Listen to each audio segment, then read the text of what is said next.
Hey everybody, it's Roman. I just wanted to do a video on strictly pop slash celebrity news, and just give my feelings about it. Hope all you guys are doing okay, and I guess I'll just get right into it. I read a story about Jennifer Lopez. Okay, Jennifer Lopez, Jennifer on the Block, J Lo, losing a gig overseas somewhere, which is a big. I think it was cricket or something, and it was like comparable to the Super Bowl is how big this gig was. And according to the report, um, she lost the gig. They wanted her, but she had like really crazy demands about what she wanted in order to perform. Okay, and from what I know about how this stuff works, it's called a rider, and the talent gives the promoter, okay, I want this, I want, I know, or I believe Mariah likes a whole bunch of humidifiers around and a certain type of flowers and water at room temperature or something like that. Beyonce has these crazy or really strict demands. I don't want to say crazy, strict demands. And Jennifer Lopez is known for these demands as well. Well, as a performer myself, as a singer myself, I'm trying to understand what the rationale is behind these requirements. To me, it doesn't take all of that to get up and perform. I mean, I nobody knows who I am, all right? So I understand where I am in the grand scheme of things in terms of being a singer. So having said that, I really don't. All I need to be able to get up and sing is a bottle of room temperature water, and I'm gonna drink that. And I need to know what I'm singing. I need to talk with the band and know that they're playing it in my right key and what tempo they're going for and what sort of additions we're gonna make with the song, how it's gonna be arranged. And then I get up and sing, and then I go home. That's just me. So I wonder, and this is just me guessing. Maybe I should ask somebody in the industry. I have a couple of industry friends, and I'll ask. But is is is the rationale behind the demands?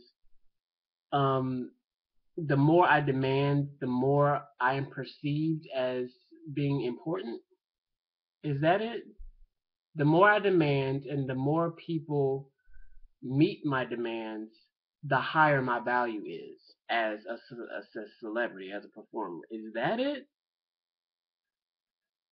And if that is it, why not back off of that when you're in when the gig is being threatened? I really don't get it. Who needs flowers before they perform? Who needs the drapes to be a certain color before they perform? If you're doing it truly for the love of it and not just to be a diva, not just to feel important, not just to show people around you, yeah, look what I can demand and they'll do it. To me, that's not doing it for the love of the art. It's not doing it for the love of performing in front of people. It's not doing it for the people on the stage don't know that, oh, she got her pink curtains tonight. Yeah, she's rocking it. People don't think about that. It's crazy to me. I mean, it's just little old me voicing an opinion, and you must know about me. Don't say anything um, behind anyone's back that I wouldn't tell them to their face, and that's how all of my reviews are gonna go. So I'm not gonna be disrespectful. I'm not gonna go personal with it. This is not that type of channel. So the things I'm saying to you is things. If I ever met J Lo and we ever got into a conversation about these things, is what I would tell her. So I just want you to know that about who I am as a person. I don't get it. I don't get it. I just don't. With anyone, any person who has all of these demands on being able to step out on stage, I really don't. I mean, you need to do your warm ups and you need to keep your voice in shape and you need to stretch. Well, J Lo's more of a dancer than she's a vocalist, so she needs to stretch and do her dance rehearsals and stuff, and then get out and do it and get your check and go home. I really don't understand, but maybe it's part of the culture. But if it's part of the culture, why would anybody lose a gig over a demand on a rider? I don't know. This is all speculation because who knows what actually went down. J Lo's people are saying that she decided not to do the gig or whatever, but of course they're going to say that. Um, but I don't know. What do you guys think? Is even if you're not a performer, what is your opinion on what an artist needs to get out on stage? Because when you're first starting out, when J Lo was hungry and she was riding the six, she was riding the six train down to, try to be a star or whatever downtown or whatever. When she was on the six, she did not need all of this stuff to get out there and show people what she had. And so, in the process of her becoming Jennifer Lopez, great and powerful, what happens? What happens? Yeah, you have a bigger house now, but I just don't get it. I really don't get it. I really don't. I mean, you have everything that you could ever want, and I don't get it. I mean, I just don't. I don't think I ever will. Maybe I just need someone to explain it to me a little better because I'm just trying to figure it out for myself. But I don't get it. If anybody watching gets it, please let me know. Moving on to India Arie. We now all know India Arie from. She's a beautiful singer.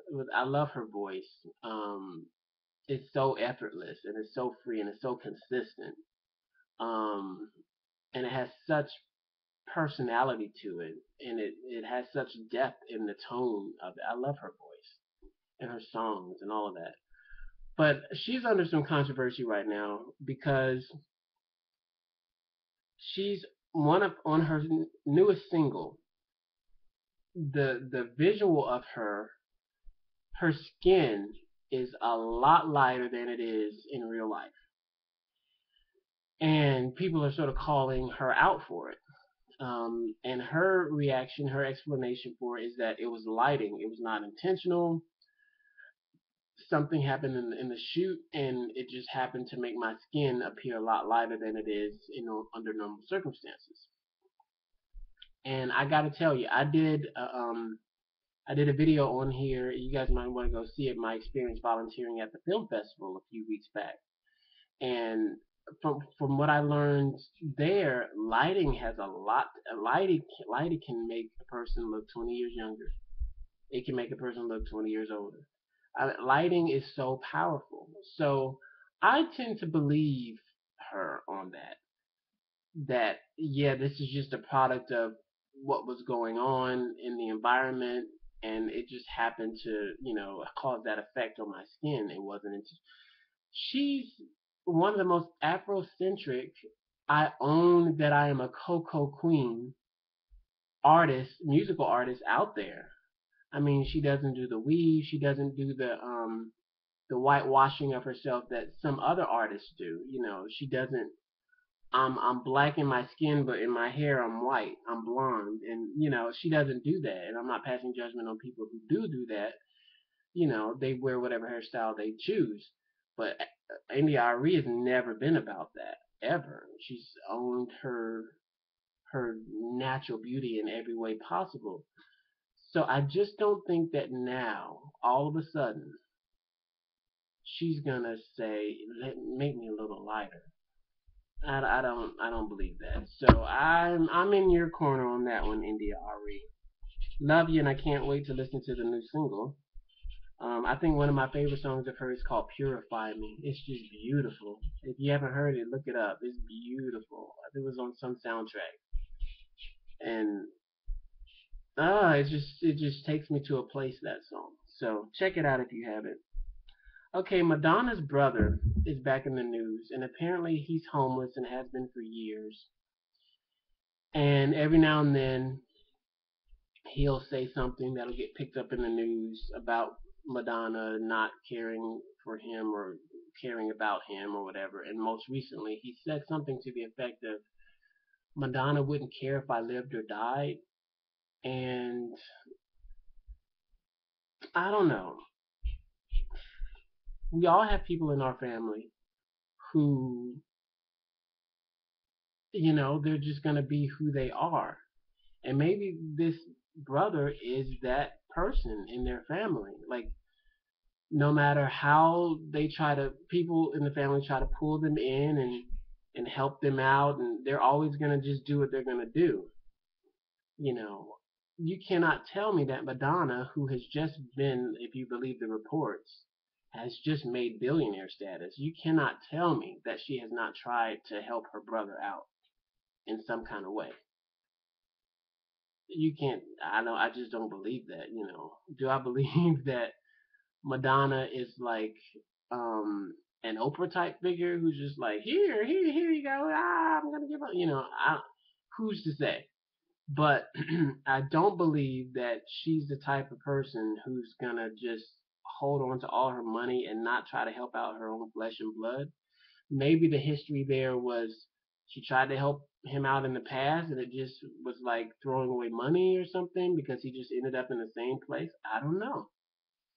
I don't know. So to me, siblings siblings are two different people, and it's wrong to say because Madonna's brother is homeless, it's Madonna's fault. I'm not buying it. We all know better that people are gonna do what they're gonna do, and no matter how, you look at. Oh, that brings me to Lindsay Lohan. You look at people with all their riches and all their fame and all their opportunities and all the things that they could be doing with their life, and they're still not, living up to their potential. They still have these demons that prevent them from living a successful life. And again, that brings me to Lindsay Lohan. I mean,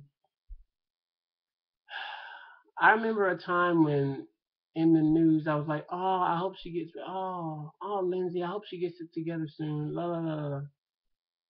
At this point, it's like, you're just waiting for that final headline. I mean, and I hate to be, cynical about it, but at this point, that's where I am with Lindsay. It's like you're just waiting for that final headline. Lindsay, tragically fill in the blanks. Kind of like with Amy Winehouse. It got to that place with me with her. It's like, you know, you can be as rich as you want to be, and you can have all the help that you need at your disposal. All you have to do is pick up the phone. And unless you're ready to accept it and do the work that needs to be done in order to get you to the spiritual, emotional place you need to be, nobody can do that for you. Money can't do that for you. You have to do it for yourself. And that's where Lindsay is. It's like, okay, well, here she goes again. One thing that I find curious is that she seems to get away with everything. And if she was Shaniqua from the block or Marisol from the block, her butt would be in jail for some time. Okay, the fact that she keeps getting away with, oh, well, we'll just give her probation. Oh, well, we'll just work out this weird kind of deal that has never been done before, and yeah, she'll just do that. I mean, if she can swing it, hey, it's like if you got it like that, then do what you're gonna do. But Lindsay, I wish her the best, and who knows what kind of upbringing she had and what kind of parenting she had, or what sort of genetics she has going on in her that maybe predisposes her to certain things, certain addictions, certain dysfunctions, I don't know. I wish her well. I'm just glad it's not me doing that in front of everybody. Um, this is an interesting topic, and I just started the channel, so forgive me if this feels a little late. But the Anne Hathaway thing, and people hating on Anne Hathaway. Okay, full disclosure. If I if I had to choose, and they're calling the people who hate on Anne Hathaway a Hatha hater. If I had to choose which camp I was in, I think I would be closer to the Hatha hater than not. Am I a Hatha hater? No, but if I was on the scale, I'm closer to the Hatha hater than not. And here's my rationale.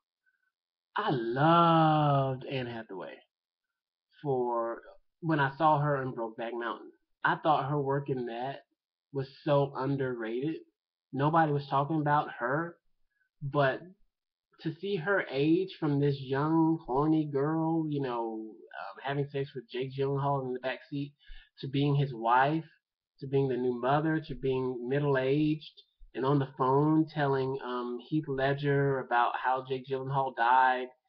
Like that scene, if you go back and watch that scene, that's a lot of good work, good subtle acting work going on. And to me, nobody was really commenting on it. I was like, well, what about Anne Hathaway? I guess because people were so distracted by, two straight Hollywood heavyweights are doing this gay love story. Like I think so that took away a lot of the attention. But I loved her and I was rooting for her and I was like, yeah, go girl, And then something happened and I cannot put my finger on it. I can't.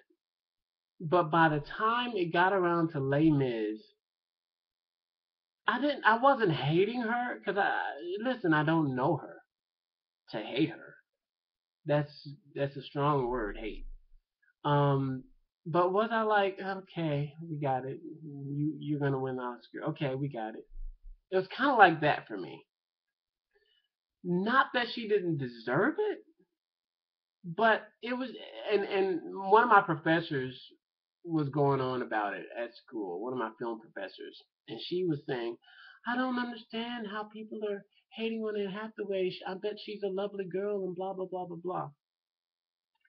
But my position is, when you are a Hollywood actor or whatever, and you're putting yourself out there to be, a symbol for moviegoers or whatever, you have to sort of be ready to take either flip side, either side of, are people going to love you or are people not going to love you so much?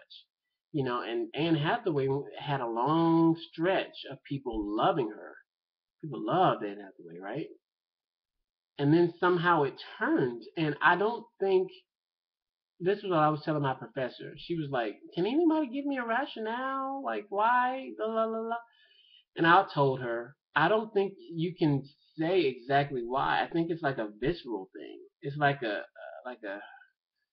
like you can't put your finger on. It's like, you know, not that you wish her any harm, Anne Hathaway, but it's like okay, kind of like that girl in class who has all the answers and she's always raising her hand, and telling the kids that or sorry, telling the teacher that we had homework, reminded the teacher that there was homework, kind of like that, like or at lunch, oh, I'm gonna be this and I'm gonna be that, and then they go on to do that.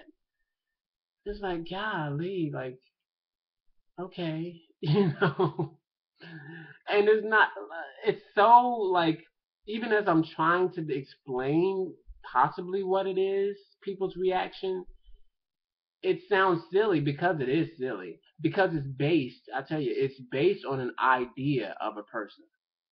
We never met Anne Hathaway, as a filmmaker, potential filmmaker, and a writer. I might cross her path one day, but until then, I only have an idea of who she is, and that's what people are going off of. And based on the what we've seen and the idea of her or her success or her career, it gives us a certain kind of like feeling. And that's why I say hate is a strong word. It's more of like a okay, okay, sit down. We got it. Okay, it's kind of like one of those things.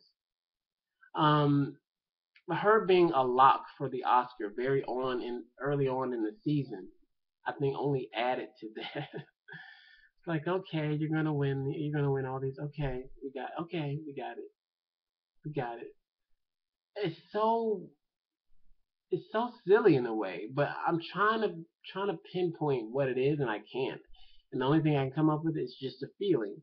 On the flip side of that, we have Jennifer Lawrence, who we all know as Katniss from the Hunger Games, who won the Oscar for Silver Linings Playbook, which, in my opinion, she would not have been my choice for that this season. She wouldn't have been my choice. My choice would have been the actress from Amour, the 90-year old actress from Amour. She did a great job. Jennifer Lawrence, and I saw her performance in Silver Linings Playbook. I loved the movie. I thought it was very enjoyable, very insightful. I took something from it. Was it an Oscar-worthy performance? Kind of like reminds me of when Reese Witherspoon won the Oscar. It was like she did a good job, but when I think of Oscar performances, I don't know if I think of that. But it shows you, and this can apply to Anne. It shows you that whoever wins the Oscar for acting, it's really not based on the performance 100%. Maybe for some Academy voters, it's based on the performance 100%. But I think for a lot of voters, it's about momentum. It's about who's likable. It's about whose time it is. It's about, oh, they've never won it before. We'll just give it to him. It's about a lot of things and not just this isolated performance, which to me is disappointing because it's an Oscar, and in my opinion, it's supposed to be about the performance and the outstanding performance of that season, and not who we like the best and who is, oh, isn't she just amazing as a person? No, to me, it's not supposed to be about that. But it is what it is. It is what it is. Um, but you take Jennifer Lawrence and how people fawn over her and think she's just the best and all that, and she's great. I'm one of those. I think she's just. I would want to be her friend. She just gives me that vibe. But just as with Anne, people having a feeling towards Anne for whatever reason, based on what we see of her, based on our idea of her, it's the same with Jennifer Lawrence. We're fawning over Jennifer Lawrence based on an idea of who she is, and we don't know her, just like we don't know Anne. We don't know these people. Like, it's the idea of who we think they are is what we're like reacting to, which is kind of silly. It really is silly. So in both cases, it's really neither here nor there. Where the people are Anne Hathaway haters or people are Jennifer Lawrence lovers, it really is. A year from now we won't be talking about it.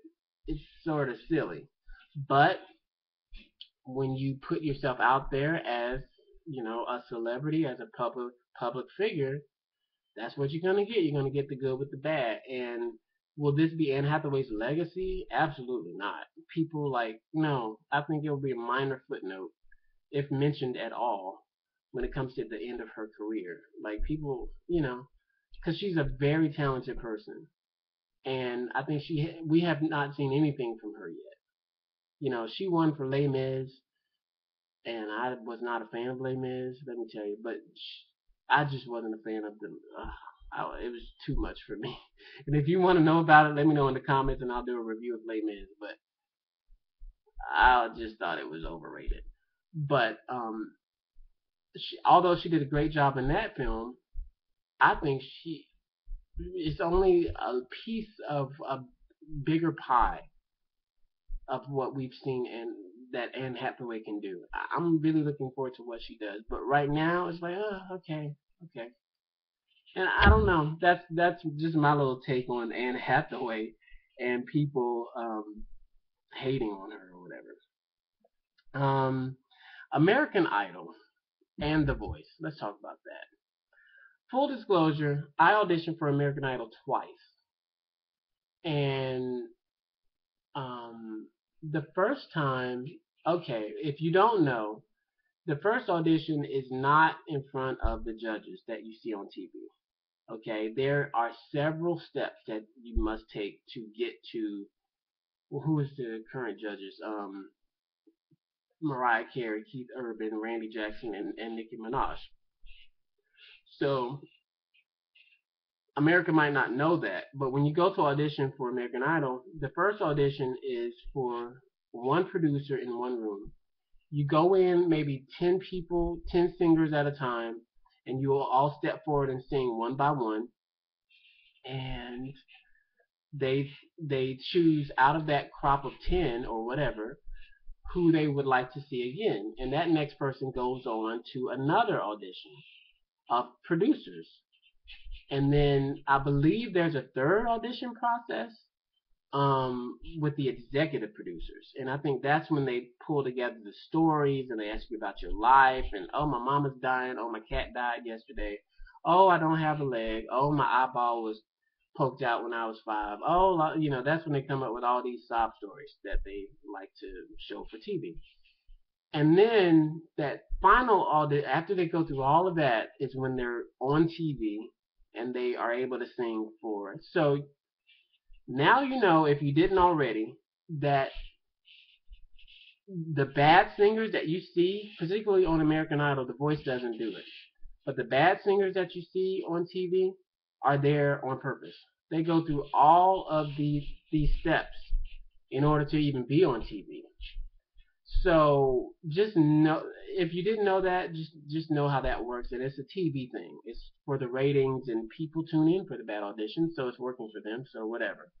But as a singer, it's sort of as a singer, a good singer, it's frustrating that airtime is taken and it's supposed to be a singing competition, and you're not really truly wanting to present America with the best singers that you've been presented with who came to, but that's just my little gripe. But American Idol has lost it, in my opinion. As I said, I auditioned twice. The first time I went, um, they told all of us, "You're great singers, but you're not what we're looking for." And I don't think anybody from our group was chosen. The second time I went to audition, um, same thing. I stepped forward, and then we all left, and then like a couple of people came up to me and were like, "Wow, they didn't choose you? Wow, I can't believe it." Blah blah blah. And I was like, I guess, based on the year prior, I told them what the producer told us. I guess I just wasn't what they were looking for. So this year, when The Voice came to held auditions in my town, I went and sang and wasn't asked to, one person, and she had this long name, and I was watching this week because it premiered this week to see if maybe she made it on TV. I haven't seen her yet. She had this long name, and I can't remember. It's like Prince of Pia or something like that. But if I saw her, I'd remember her. But we all went into this room. It was 10 of us this time, and we all filed into the room. Really nice producer lady, very nice, and it was very supportive. A lot more supportive than it was on America for the American Idol auditions. So supportive. She said, we're all going to sing for each other. We're all going to clap and we're all going to, just have fun, and she was so nice. But I noticed her watching all of us as we filed in. She was like looking us up and down, like, okay, okay, and I was like, oh, okay. Because you think of The Voice and you think of it as being a blind audition, and, it might be a blind audition for the TV, but the producers have made very careful selections about who is going to be on TV. So this whole, it's all about the voice thing. It's not. I don't really buy that based on my experience. So we all sang "Step Forward," sang, and she was grooving along, blah blah blah blah blah. And so when we left, the the person I was sitting in between two people, and each person on either of my sides said, "Oh yeah, you're gonna get picked." Like one girl nudged me, and the other girl whispered over to me. And I was like, "Oh, that's so sweet," and I was hoping that I'd get picked, and I wasn't picked. Um, and three people came up to me after that and said, "Really?" And one girl just kept going on and on about it. I was like, "Well, I guess it's not. I'm not what they're looking for." And I've come to believe that visually, I have an unconventional look. I don't think that I'm ugly, but I have an unconventional look. And it's although I sing well, maybe I'm just not good for TV. I don't know. I don't know. I'm still trying to figure that out. Does it make me feel like less of a person or less talented? No, no, no. So don't feel bad for me. But it really sort of opened my eyes to that whole process. Although they might market the show as being, oh, it's about the boys. We need the music industry to be strictly about the boys. No, because it's not. The music industry is not about the voice. You look at your non-vocalists, as I call them. They can sing on pitch, but they're not really vocalists. Like they don't specialize in being a great vocal singer. And in that on that list, I would put a Britney Spears, I would put a Nicki Minaj, I would put a Jennifer Lopez, I would put a Madonna, I would put a Rihanna. And that's not bashing. I'm not saying that to say that they're not talented because they are. Look at where they are in their career. I mean, they're doing big things. But do we look at them and be honest? Do we look at them and expect them to stand under a single spotlight in a flowy gown and belt out "I Will Always Love You"? No, we don't. Same with Janet Jackson. Do we look at any of them and say, "Wow, I'd love to hear her interpretation of what's another great My Heart Will Go On," a big power vocal song. We don't look to them for that. We look to them for other things, and that's fine because the music industry should be varied. We should have a variety of things. Okay, I go to Adele for this. Another point. Do we look at Adele and think that she's gonna like do her own interpretation of Rhythm Nation, Janet Jackson's Rhythm Nation? No. Do we want to see her do that? No, we don't. Not Adele. We are a part of the. No, we don't. That's just not. Mm-mm. We look at Adele to stand behind the mic and like sing and move a little and sing, and we love her songs and we love her voice. We look to her for that. Same with Whitney Houston. Whitney Houston wasn't known for as a dancer. And that was fine. She didn't need to be a dancer. She could just sing and just take us to places that very few people could take us strictly by singing. So the voice is sort of misleading people in that way and saying that sure, with technology and the studio making non-singers sound adequate enough to be on the radio, sure, is there a lot of that going on these days? Absolutely. But is someone's music success only about their voice? No. I mean, Whitney Houston was a beauty. She was a beauty. She was a beauty icon. So no, it's about the visual too. It's about the visual too. And maybe that I haven't ever watched The Voice until this year. I've always heard of it. I just never watched it. Um, but I've never heard of anybody coming out of The Voice as like a star. Never. I couldn't name anybody who was ever on The Voice. Ever. Is that the same with American Idol? Absolutely not. Like, I know plenty of people from American Idol. So although American Idol's ratings are dipping, and I'm watching the articles, pop articles every day, they're saying lower and lower and lower. And that's like, It's like, where's the bottom of American Idol? The format is stale. It's stale. The chemistry of the judges, it's, that first set of judges with Simon, Paula, and Randy.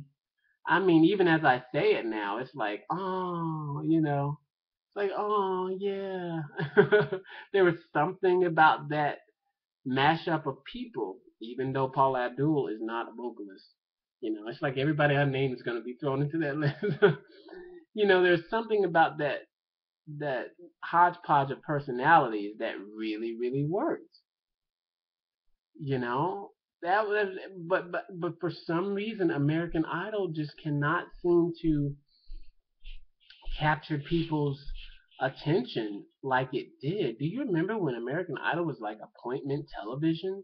It's like everybody in the country was watching this show, this glorified karaoke show.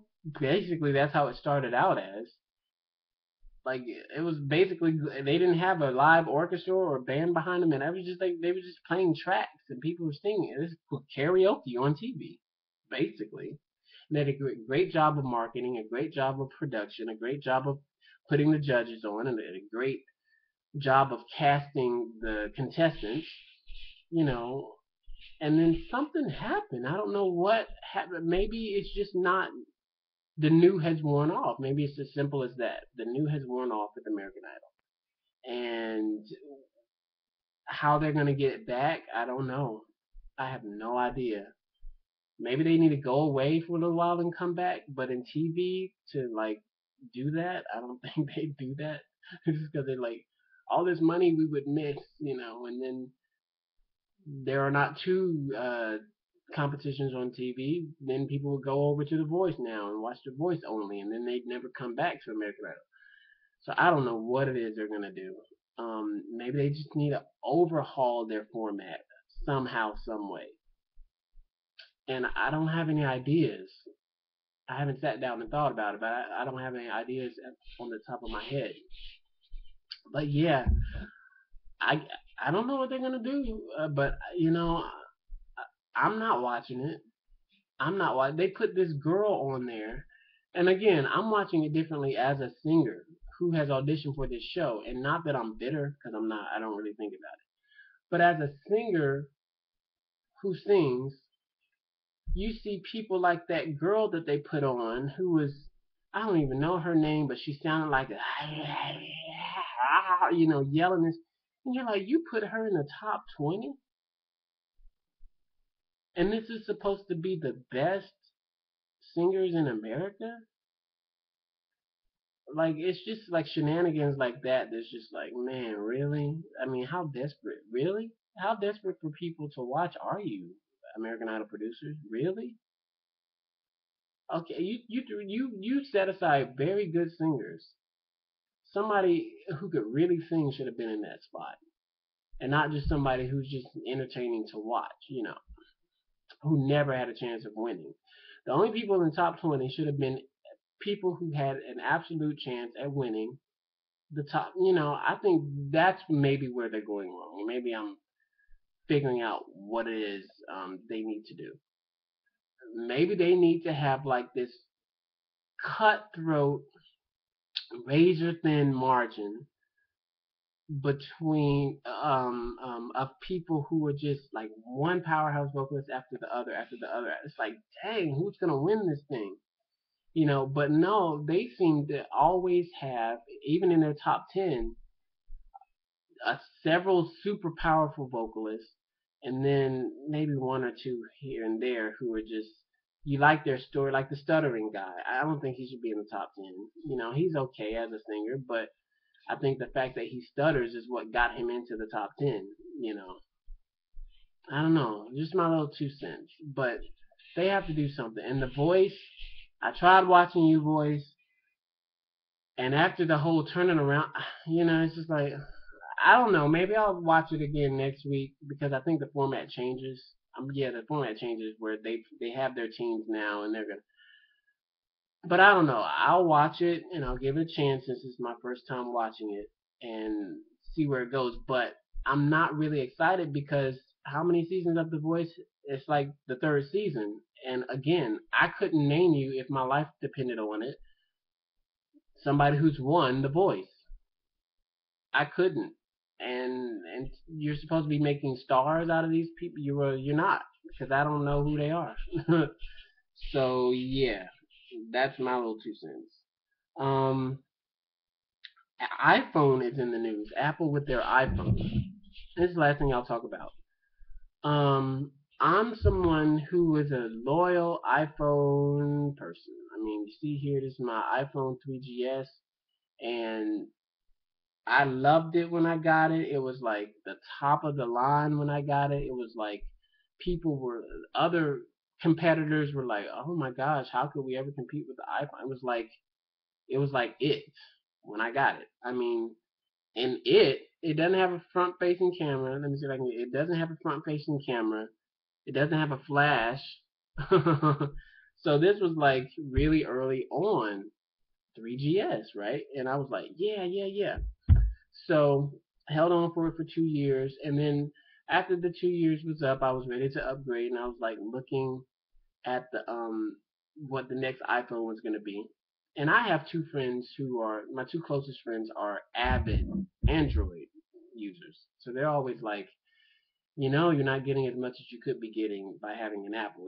And I'm like, yeah, yeah, yeah, yeah, yeah, yeah. Didn't want to hear blah blah blah blah blah. So my contract was up, waiting, looking to see, okay, when's the next iPhone update? And the next iPhone update would come out. And even 2 years later, I didn't feel like it was enough of an upgrade to upgrade. So it's like, okay. And then, of course, I'm listening to my friends saying, well, my phone does this and this and this. Their newest upgrade on iPhone, my phone could already do that. And then on top of that, it does this, this, and this. And so slowly and surely, I'm listening more and more with an open ear and an open mind, and I'm like, wow, that's interesting. Why is Apple so far behind on all of these updates? Like, why are they playing catch up now? When I got my phone, they were it. I don't get that. So I held on to my phone, and then the next iPhone update would come, and again, it wasn't that much of an update. Like I, I don't have a front-facing camera on this, and I didn't have a flash. But could I live without those things? Yeah. Okay, I'm gonna hold on to my phone and hope that in the next iPhone update there's something else, right? And I did this for a few cycles, and finally I was like, Apple, really? And I think I started to get it around the time that the mainstream started to get it. Like Apple is really like being stingy with their updates. And the technology is there because you're seeing it on the Samsung phones, the Android phones. So why isn't Apple giving it to their loyal, customer base? Why don't I have this on my phone, Apple? Ah. So I started to consider moving on from Apple. I know that's like blasphemy as an iPhone owner, but the more and more I thought about it on paper, and then the iPhone 5 came out, and it was like, okay, that's it. And then I compared and contrasted to the Samsung Galaxy S3, and I said, to me, it's a no-brainer. I mean, on paper, when you take the emotion out of it, and that's what I think Apple is good at,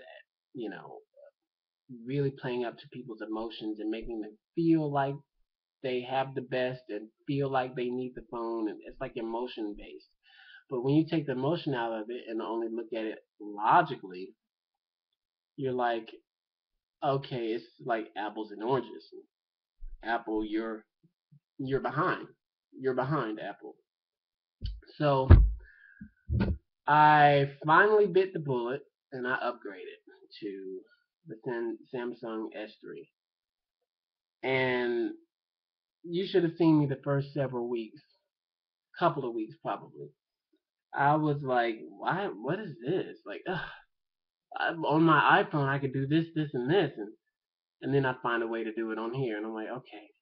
Oh, what is this? Like on my iPhone, the iPhone. Okay, well I can do it that way. Okay. And slowly and surely, I was like, okay, this is okay. I'm converted. All right, I'm converted. And now I'm looking back and I'm like, wow, it's like, how did this happen between these two phones? Like, one was so, like, worshipped and heralded, and like, everybody wanted an iPhone, but now they slipped. I think they got too comfortable and too used to people just assuming that they were the best, and they let Samsung come in and really outshine them in a lot of ways. I mean, just the size difference. I mean, we know that Steve Jobs had a thing about size and phone size and stuff, but to me, they gotta get on it. I mean, it feels like a toy compared to this. I mean, you do stuff on your phone now that maybe Steve Jobs didn't envision, like like watching videos and stuff. And for a video, I'd want a bigger screen. And when I use this is more of um, I still use the camera because I'm a filmmaker and it has a good camera, so I still use the video camera. I use this more as an iPod now, and email over Wi-Fi when I'm at home. Just random stuff. But yeah, like there to me now, there's no comparison. Once I finally, made the conversion, it's it's no comparison. And so when I see in the news, and I'll go back to how I began this topic, when I see in the news that iPhone is there, the rumors are starting up now. Oh, what's the next iPhone going to have? Let's see. My first reaction was, well, who cares? And that is really bad. That is really bad for Apple. Because if I'm saying that, I know that many other people are saying that as average iPhone owners or former iPhone. It's like, well, who cares? I know it's not going to catch up to this. Or I think the Samsung Galaxy S4 is going to be released soon. It's not going to compare to that in terms of technology unless they finally got their stuff together over at Apple and said, okay, we gotta yeah really overhaul this thing, which I'm seriously doubting because they seem to, based on the past, they seem to say, oh well, this is how we're going to do our product, and we don't care what anybody else is doing, which is not true because they do care. The size issue with iPhone, they made an iPad standard size, and they made an iPad Mini, which would compete with the other tablets, the Kindle and all of that. So if they can adjust the size on the the iPad, why couldn't they do that on the iPhone? If they want to have an iPhone Classic, which is this size, and why wouldn't they still offer a bigger version of this phone for people who want the iPhone but they want it to be bigger? Like, you can still honor Steve Jobs in this way if it's about honoring his wishes or whatever, but you can still offer this other, like, it doesn't make any sense. If the consumer market is telling you we want bigger phones, we don't want taller phones that look kind of strange and weird. We want a bigger, wider phone. They say this is not going to fit into your pocket. It fits into my pocket fine. Sure, coming from this to this was an adjustment, and I was like, oh, this is almost too big. But look at my hands, man. I got kind of long fingers and stuff, so it just took a matter of a couple of weeks, and I was fine. I had adjusted, So Apple, get your stuff together, really, because it's sad. It's sad. It seems like you guys now are more about hype than about really what's on the paper, like when you compare spec by spec. Is it about hype, Apple? I don't know. So we'll see what you guys do with the new iPhone. I'll be watching, but I'm not, you know, I remember every year I used to be like, "Ooh, what are the rumors? Oh, it might have this." Oh, I was one of those people. I mean, that's what kind of iPhone user I was. But once you take out the whole,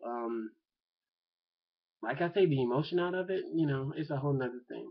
So I've rambled on long enough, 50-minute video. But I hope you guys like that pop culture centered, talk. Let me know what you guys think about any of the topics that I talked about. Tell me if you agree or if you disagree. Um, like the video if you like it. Subscribe to the channel if you want to stay updated on when I upload another video. And thanks for watching. I'll see you guys next time. Bye.